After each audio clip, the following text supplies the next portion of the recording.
এই ভিডিওতে আমরা দেখব এইচটিএমএল এর গুরুত্বপূর্ণ কয়েকটা ট্যাগ, যেমন হচ্ছে টেবিল ট্যাগ, লিস্ট ট্যাগ, এই জিনিসগুলো। ওকে, তো হোয়াট ইজ টেবিল কিংবা টেবিল ট্যাগটা কিভাবে ব্যবহার করা হয়, কিংবা একটা টেবিল জিনিসটা কি, টেবিলটা আমরা কিভাবে তৈরি করতে পারি, তার জন্য হচ্ছে এইচটিএমএল টেবিলসে চলে যাই। তো বেসিক্যালি একটা টেবিল ধরেন হচ্ছে এরকম থাকে, যেরকমটা আপনারা দেখতে পাচ্ছেন এক্সাম্পলে। ওকে, তো আমাদের টেবিল নিয়ে কাজ করতে হলে রো এবং কলাম সম্পর্কে জানতে হবে। ওকে, তো আমরা যদি একটু রো এবং কলাম সম্পর্কে একটু বলি, সেটা হচ্ছে এই যে ডানে বামে যেটা যায় এটাকে বলা হয় রো, আর উপরে নিচে যেটা যায় সেটাকে বলা হয় কলাম। ওকে, তো এখানে আমরা দেখতে পাচ্ছি একটা রো, দুইটা রো, তিনটা রো, চারটা রো, পাঁচটা রো, ছয়টা রো, সাতটা রো এবং তিনটা কলাম আছে। সাতটা রো এবং তিনটা কলামের সমন্বয় হচ্ছে এই জিনিসটা তৈরি করা হয়েছে, এই টেবিলটা তৈরি করা হয়েছে। তো আমরা ধরেন হচ্ছে এরকম একটা টেবিল তৈরি করতে চাচ্ছি, সেম এরকম একটা টেবিল তৈরি করতে চাচ্ছি। তার জন্য হচ্ছে আমরা আমাদের ফাইলে চলে যাই, ফাইলে গিয়ে এগুলো উঠিয়ে দেই, এগুলো চাপিয়ে দিই, এগুলো আমাদের আর লাগবে না এখন আর। সেটা হচ্ছে এখানে এসে আমি যদি একটা টেবিল তৈরি করতে চাই, তো এখানে প্রথমে আমি হেডিং দিয়ে দিলাম HTML table.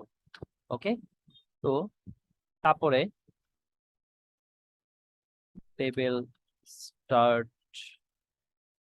From here comments করে দিলাম। কমেন্টস করে দেওয়ার পরে আমি একটা টেবিল ট্যাগ নিয়ে নিচ্ছি।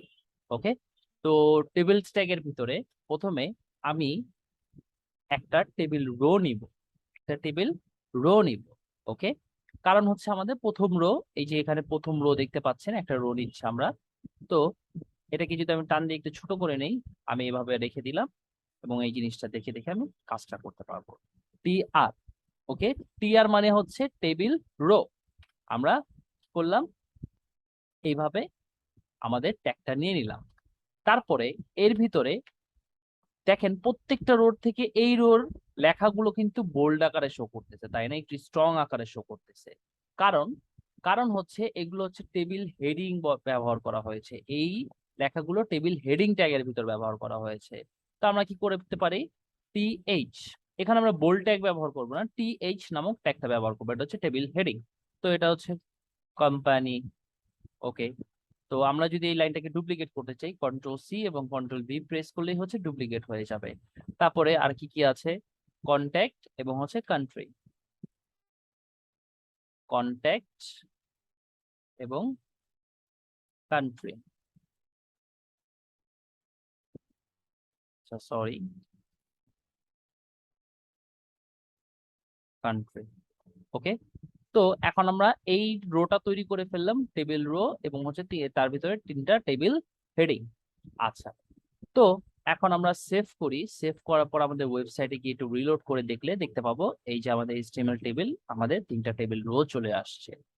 ওকে, আচ্ছা সরি, এটা আমি অন্য একটা এক্সাম্পল ওপেন করে রেখেছি।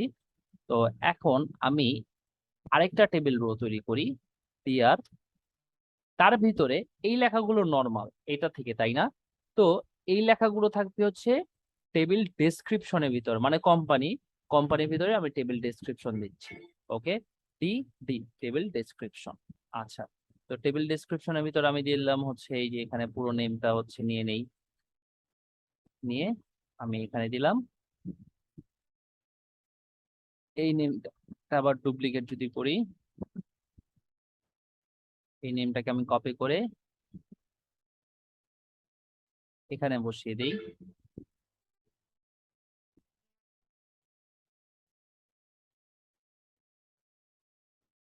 সেভ করি, জার্মানি, কপি করে, ও সরি, জার্মানি। ওকে, সেভ যদি করি দেখি, রিলোড করি, এই দেখেন এই কি হয়েছে, এই জিনিসগুলোর নিচে নিচে এই জিনিসগুলো বসে পড়ছে, তাই না? আচ্ছা, তো এখন আমরা এইটাকে আরো কয়েকবার কপি করে নিই, টেবিল লোকে আরো ধরেন হচ্ছে এগুলো আমরা বারবার বসালে সময় নষ্ট হবে, এটাকে আমি কয়েকবার কপি করে নিই। আচ্ছা, ধরেন অনেকবার কপি করে নিলাম, চলে আসলো। ওকে, এইভাবে চলে আসলো। এখন আপনার ভিতরে কন্টেন্ট গুলো চেঞ্জ করতে পারেন। তারপরে এখন এগুলা কেমন হিজিবিজি লাগতেছে আর এই টেবিলটা কত সুন্দর, তাই না? তো তার জন্য আমরা যে কাজটা করতে পারি, এটার বর্ডার সেট করে দিতে পারি। এটার বর্ডার সেট করে দিতে পারি। ওকে। তো বর্ডার যদি আমি এখন টেবিলের ভিতরে বর্ডার সেট করতে হলে টেবিল ট্যাগে আসবো, ওপেনিং ট্যাগে, এখানে হচ্ছে বর্ডার নামক অ্যাট্রিবিউট আছে। সেই অ্যাট্রিবিউট দিয়ে আমরা হচ্ছে এখানে যদি বলে দিই বর্ডার 1, সেভ করি, এখানে রিলোড করি, আমাদের বর্ডার চলে আসছে। বর্ডার চলে আসছে। ঠিক আছে, বর্ডার 2 করে দিলে আরেকটু বর্ডারটা আরেকটু মোটা হয়ে যাবে। কিন্তু এখন আমার কি হচ্ছে, এখানে হচ্ছে টেবিলটা ছোট হয়ে আছে, তাই না? টেবিলটা ছোট, একটুখানি ছোট হয়ে আছে। ওকে, তার উইডথটা আমরা বাড়ায় দিতে পারি উইথ অ্যাট্রিবিউট দিয়ে। উইথ অ্যাট্রিবিউট দিয়ে আমরা বলে দিলাম হচ্ছে 50%, মানে আমার ডিসপ্লের 50% হয়ে যাবে। এখন আমি রিফ্রেশ করি, এখন জিনিসটা দেখতে সুন্দর লাগতেছে। এখন জিনিসটা দেখতে সুন্দর লাগতেছে, তাই না? এখানে এখানে কিছু সিএসএস এর কাজ করা হয়েছে। আমি এখন সিএসএস আপনাদের দেখাতে চাচ্ছি না, কারণ একবার আমরা সিএসএস টা বুঝে বুঝে শুরু করব। তাই হচ্ছে এখানে সিএসএস এর কাজটা আমি খালি রাখতেছি। তো এখানে এইভাবে হচ্ছে আমরা টেবিল তৈরি করতে পারি। প্রথম হচ্ছে টেবিল ট্যাগ নিব, তারপরে হচ্ছে আমার যতগুলো রো রাখবে টেবিল রো নিব। আর উপরের লেখাগুলোর জন্য হচ্ছে আমরা হচ্ছে টেবিল হেডিং নিব। ধরেন আমরা হচ্ছে এরকম না, এরকম একটা ধরেন হচ্ছে ক্যালেন্ডারের মতো তৈরি করতে চাচ্ছি। আমরা যদি নিচে আরেকটা এক্সাম্পল ছিল,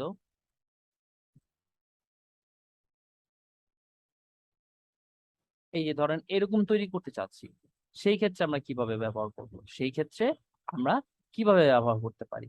তো তার জন্য আমরা এরকম এরকম একটা যদি তৈরি করতে চাই, তাহলে তার জন্য আমরা এইভাবে তৈরি করতে পারি। কারণ হচ্ছে আমরা এখানে আরেকটা নিউ টেবিল নিলাম,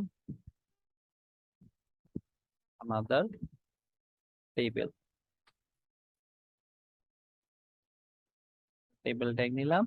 টেবিলের ভিতরে ধরেন হচ্ছে আমরা আহ 5টা রো তৈরি করব। টিআর 5টা রো, 2, 3, 4, 5।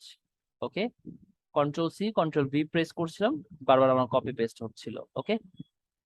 তো এখন প্রথম টেবিল রোতে আমি প্রথম যে হেডিংটা আছে সেটা ফাঁকা রাখলাম। ওকে, সেটা ফাঁকা রেখে আরো 2টা, 3টা, 4টা, 5টা, 6টা, 7টা, 8টা। ওকে, প্রথমটা ফাঁকা রাখলাম। পরের গুলো আমি এভাবে প্রথমটা লিখে দিলাম হচ্ছে যে আমার টাইম, পরেরটা স্যাটারডে, সানডে, মানডে, টিউসডে, তারপরে ওয়েডনেসডে, থার্সডে, ফ্রাইডে। এভাবে আমরা Tuesday, Wednesday, Thursday and Friday. Okay, আমরা এখন যদি এই জায়গায় এসে রিফ্রেশ করি, দেখেন আমার চলে আসছে। ওকে, জিনিসগুলো চলে আসার পরে তারপর আমরা টিআর, আচ্ছা এখানে বর্ডার, বর্ডার 1, আর হচ্ছে উইথ, উইথ হচ্ছে 40%, 400% দিয়ে দিয়েছি, 40%। রিফ্রেশ করি, চলে আসলো জিনিসগুলো। ওকে, আমার হচ্ছে টেবিল হেডার গুলো চলে আসলো। তারপরে এবার আমরা এখানে এই যে এরকম এরকম তৈরি করব, তাই না? এরকম তৈরি করার জন্য ধরেন আমরা দিয়ে দিলাম হচ্ছে প্রথমে একটা টেবিল হেডিং দিলাম, টেবিল হেডিং, টেবিল হেডিং এর ভিতরে দিলাম 8টা। তারপরে এটাকে আমরা এবার একটা টেবিল ডেসক্রিপশন নিলাম, টেবিল ডেসক্রিপশন 2, 3, 4, 5, 6, 7। ওকে, এবার যদি একটু রিফ্রেশ করি, দেখেন চলে আসছে যে প্রথমে 8টা, তারপরে এগুলো ফাঁকা কলা, ফাঁকা ডেসক্রিপশন আসছে। বাদ বাকিটা আমরা আমাদের মতো বসায় নিতে পারবো।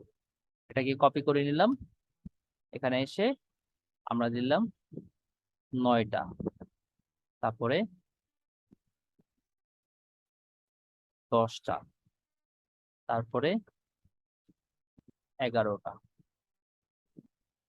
সেভ করলাম, রিফ্রেশ করে এই যে দেখেন চলে আসছে, কি সুন্দর, তাই না? আমরা খুব সুন্দর করে একটা ক্যালেন্ডারের মতো কিছু একটা তৈরি করে ফেললাম।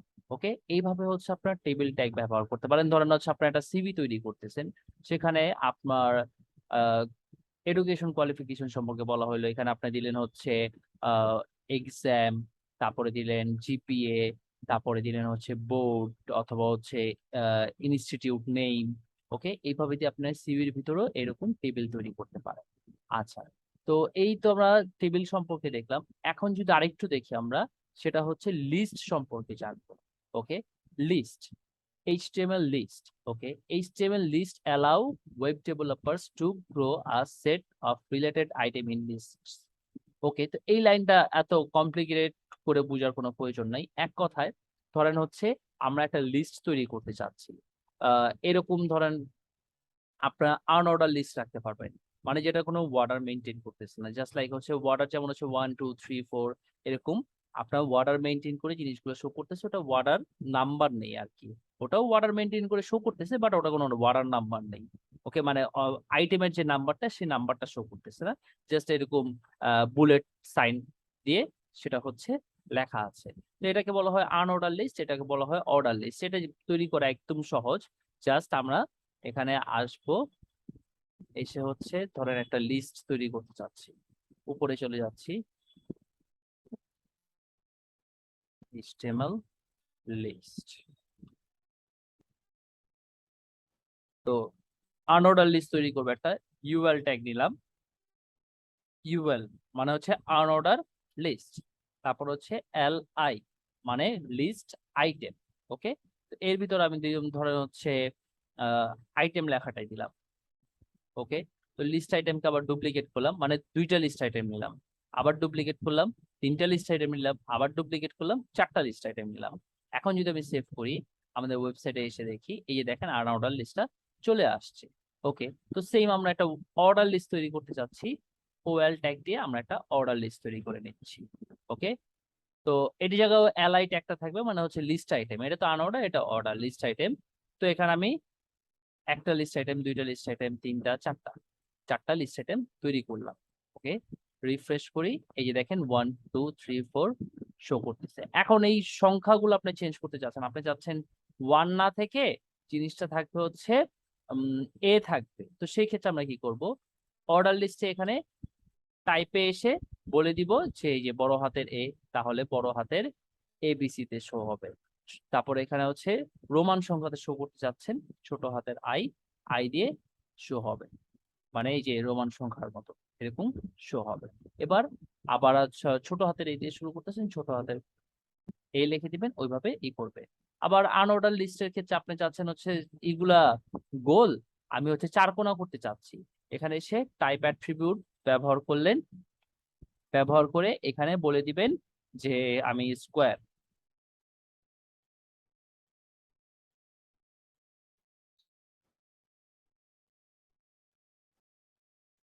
স্কোয়ার রিফ্রেশ করলাম, এই দেখেন চার কোণা হয়ে গেছে, আমার কি হয়ে গেছে, চার কোণা হয়ে গেছে।